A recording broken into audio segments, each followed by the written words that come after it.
This is Foxboro's Fortress, your home for all the latest on the New England Revolution. Brought to you by Leading Lights, LLC. Hello, welcome back everyone to Foxboro's Fortress, your home for all the latest on the New England Revolution. Today, the Foxboro's Fortress team of myself, Cecil Kenney, Raphael Babchuck, and Cameron Benefit dive in with a few of Marko Mitrovic's former players to see how he was as a coach, but also as a person.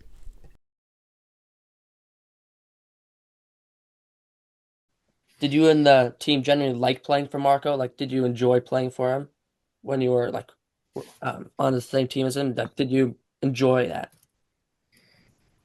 Yes, like we have the same style, like me and Marco, playing from the defense, ball ball possessing, the ball possession, high pressing.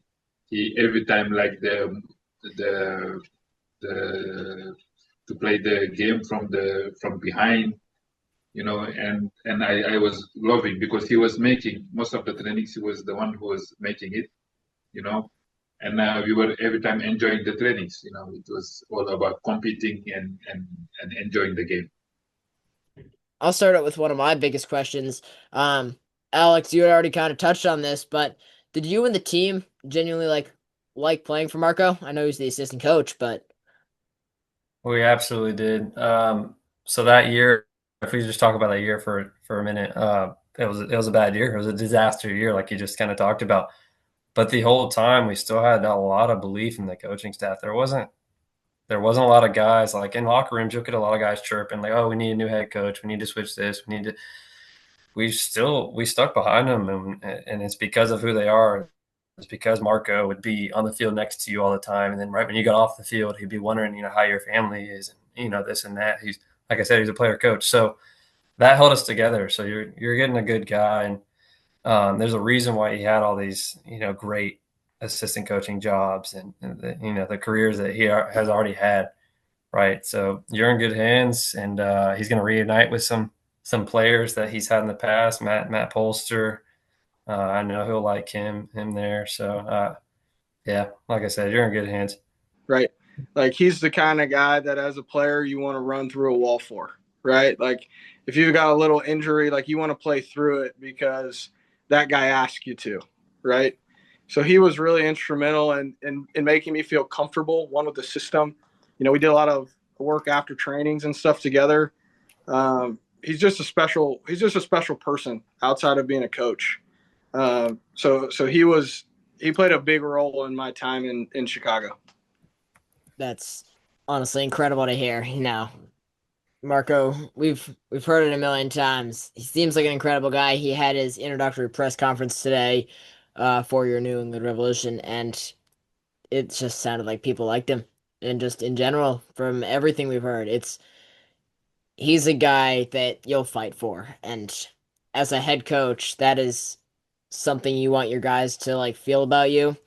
And so I'm excited for this season. And that also looks like it checks off our first major question is did you and the team genuinely like to play for Marko?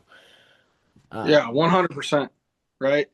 And even, him not being, the head coach for us, right? He was still, his hands were on everything, right, that we were doing. And, inside of those, professional environments, right, when we're at trainings and stuff like that, the assistant coaches are the ones that are really kind of running the trainings, or at least in my experience, are the ones, really running the trainings. Head coach is sitting there kind of, looking at everything, paying more attention to, the bigger picture, and the assistant coaches are paying attention to the details, and they're, truly day in and day out, hands-on coaching you, right, on what the bigger picture game plan, all that stuff. And, there's, I'm sure you guys talk to a bunch of other former players than me. Like, I'm sure that there's not one guy out there that has one negative thing to say about Marko, right?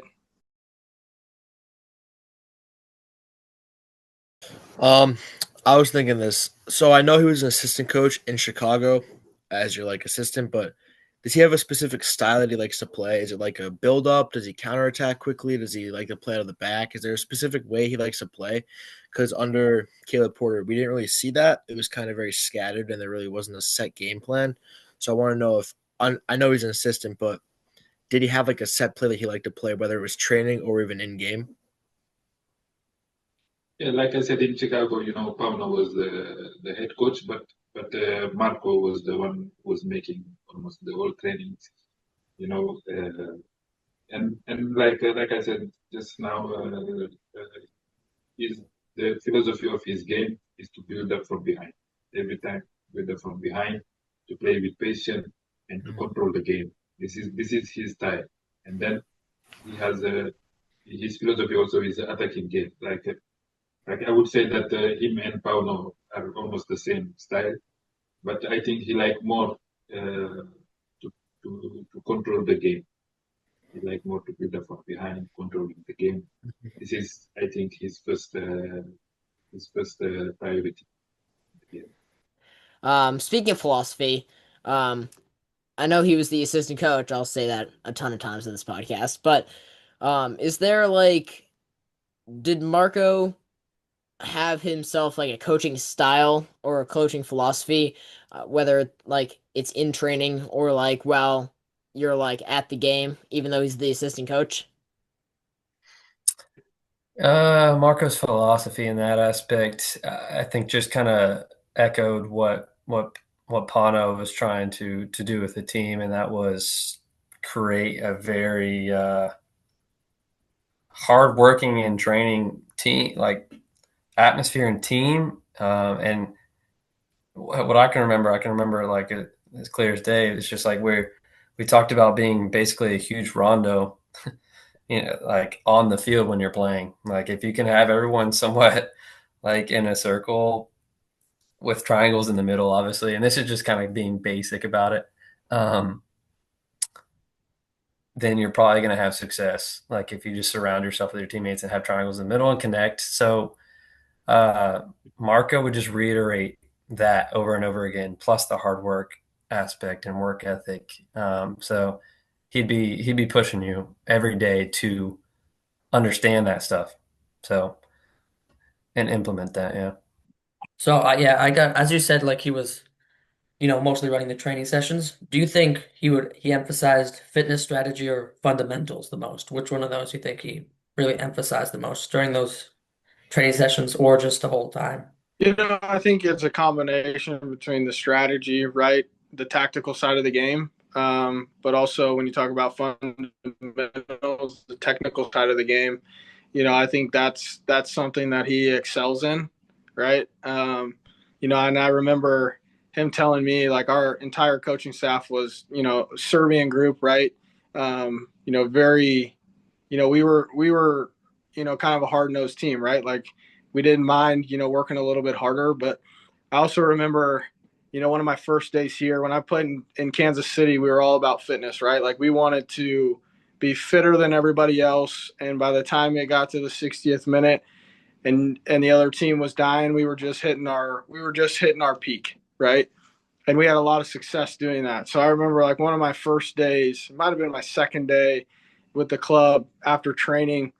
I went in the weight room and I started running on the treadmill to get a little bit of extra fitness in. And I remember the coaching staff walked by and, Marco stuck his head in and he looked at me and then he went to the coaching office and he had the fitness, our physio come in and get me off the treadmill. Right. And then Marco came to me and he was like, look, Kevin, you're fit enough, right? Like you're like doing this. He was like, let's spend a little bit more time on the technical side of the game, right? Like if you have great technique, you can play anywhere, right? And so then we started working on some of those things, and that really helped me. And I played a lot of games that year for Chicago, and had some success on the field. Although we didn't reach our end goal of competing for a championship, but that year spent with Marco was pretty special. So one of the questions I have for you is, did you and the team generally like playing for Marco? Like, did you enjoy playing for him when you were like on the same team as him? Like, did you enjoy that? Yes, yes, like like we have the same style, like me and Marco, like playing from the defense, ball to ball possessing, the ball possession, high pressing. He every time like the the to play the game from behind, and I was loving because he was making most of the trainings. He was the one who was making it, you know and we were every time enjoying the trainings. It was all about competing and enjoying the game. What do you think something we're going to really like about Marco here in Foxborough? If I know Marco, he's going to have a pretty great plan. He's going to come in hot, you know what I mean, with he's just going to be prepared. So you're going to like that preparation. You're going to like that, players buying into him because of who he is and his personality. You're going to like when you see him out at community events or, whatever you see him at, he's going to be friendly and want to talk to you and hear opinions and formulate things based on those opinions. Um, yeah, you're just going to like him overall as a person. And he'll genuinely do it. You know what I mean? There's some head coaches that'll just do it because they have to. He's genuine. So you'll like that about him. Obviously, now he's going to be the head coach and for our New England Revolution. So, what do you think us as fans? Because obviously we can't be in the locker room. We don't know exactly what's going to be going on. We're just going to be seeing the games. We're not going to be at those training sessions. What do you think us as fans? You know, what are we going to be excited for? I mean, I think, like I said before, right? Like, I think you're going to see a total, cultural shift, right? When it comes to the guys inside of that locker room and the people inside of that building, right? Like, you know, Marco's a guy, like, if he called me tomorrow and said, hey, I need you to come play for me, I'd be like, okay, tell me what I need to do, right?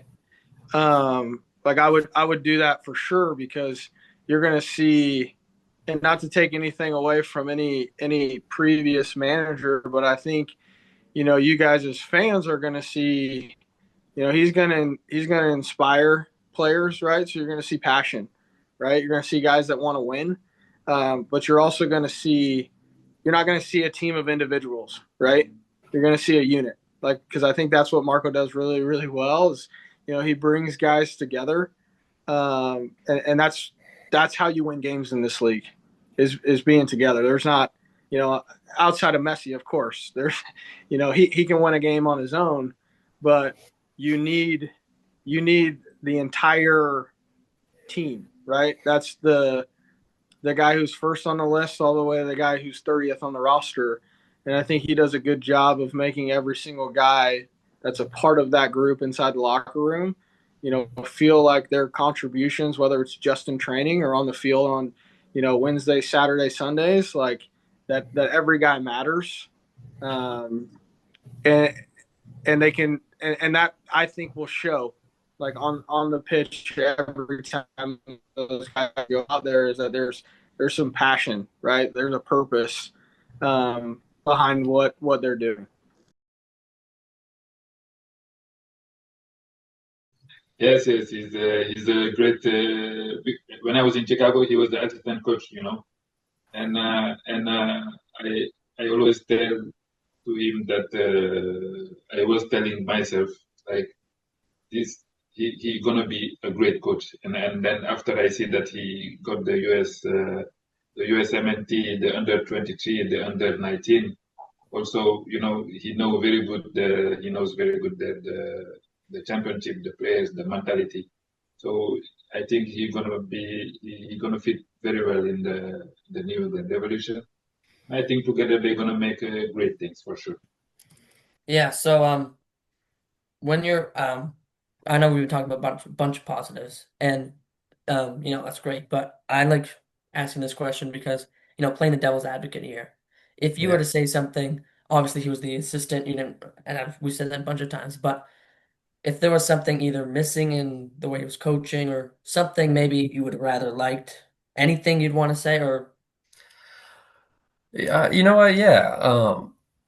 During my time, I feel like he could have probably spoke up a little bit more as an assistant coach towards Pano whenever guys were like either confused or trying to understand a philosophy or whatever it was. If it was something small at practice, like for example, I only have one example, and this is just to answer your question, right? Being a devil's advocate, we were in training, and I didn't quite get what Pano either said or the way we were running training. And I look over at Marco and I said, like, did you hear him? Like, what are we doing in this exact like drill, right?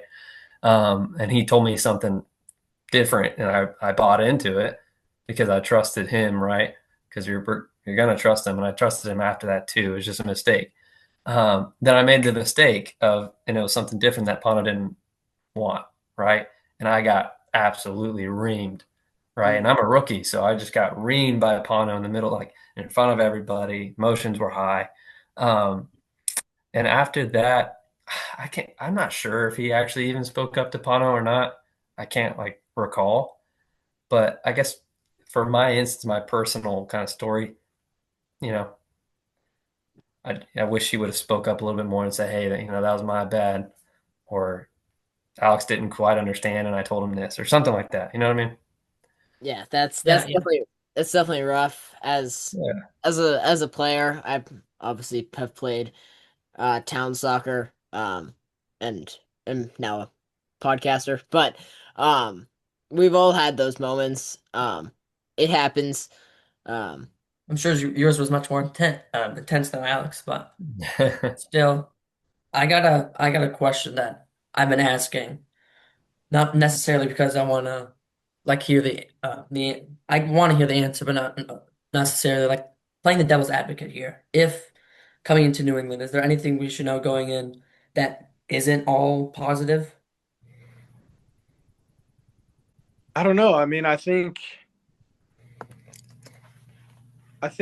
nobody's perfect, right?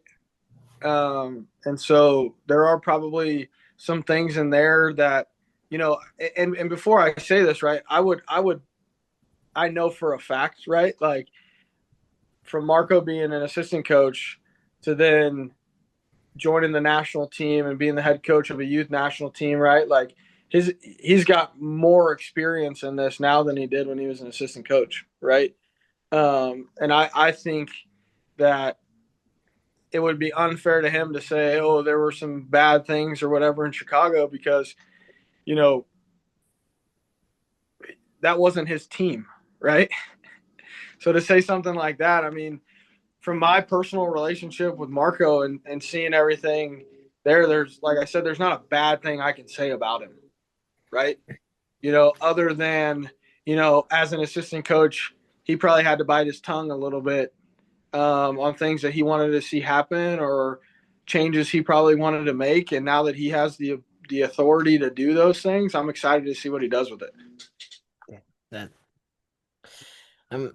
we're glad there's no negatives, Yeah, honestly. that's the response I like. And that looks like it'll do it for this week's episode of Foxboro's Fortress, with our premiere episode of the season with a few of Marko Mitrovic's former players. I want to thank those guys, Khaly Thiam, Alex Morrell, and Kevin Ellis, for joining us on air. Myself, Raphael Babchuck, and Cameron Benefit. It was incredible to have you guys on. Really couldn't have done this without you guys. You were incredible. And we'd love to have you on sometime. Again, if you haven't already, make sure you check out our article on Marko Mitrovic's hiring and how the players see him. We met with and had interviews with a bunch of his former players, so make sure you go check that out over on Medium. Also, while you're there, check out our footnotes. We post that just about every week, and it's a weekly newsletter about everything we don't cover in the podcast. Obviously, make sure you're following on Spotify for Foxboro's Fortress. Same with YouTube. And make sure you're checking us out over on Instagram and Twitter. We post some stuff over there. We've been doing some graphic design as of late, so make sure you're staying awake for that, paying attention to that. But that'll do it. Full versions of these episodes will come out shortly. But yeah, that'll do it for this week's episode of Foxboro's Fortress. And this was Foxboro's Fortress.